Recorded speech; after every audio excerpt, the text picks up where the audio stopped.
कार्तिक मास पारंपरिक प्रथा अनुसार विधवा महिला और कार्तिक व्रतधारी महिला माने चौरा मूल आरंभ करती राई दामोदर पूजा।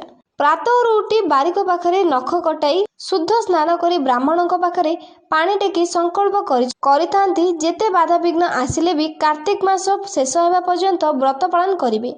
पोखरी नदी कूल अथवा चौरा मूल बालुकार लिंग स्थापी पूजा आरंभ करथिले।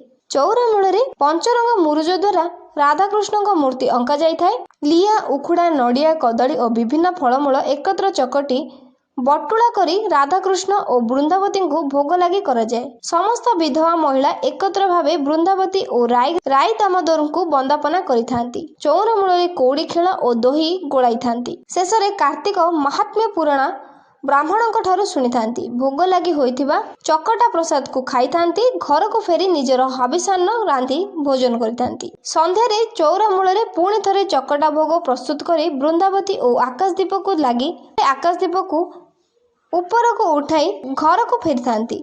विधवा महिला और कार्तिक व्रतधारी महिला एहीपरि मास सारा हविषान्न खाई दामोदर को पूजा करी कार्तिक मास पूर्णिमा तिथि रे व्रत उद्यापन करिवे। एही व्रत कले आउ 7 जन्म पर्यंत वैधव्य जंत्रणा मिल न थाए और समस्त पाप को मुक्ति मिले थाए बोली विश्वास रही।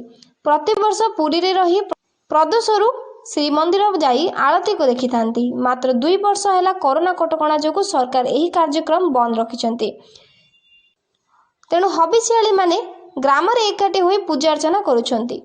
पुरीरु बसंत दास को रिपोर्ट उत्कल खबर।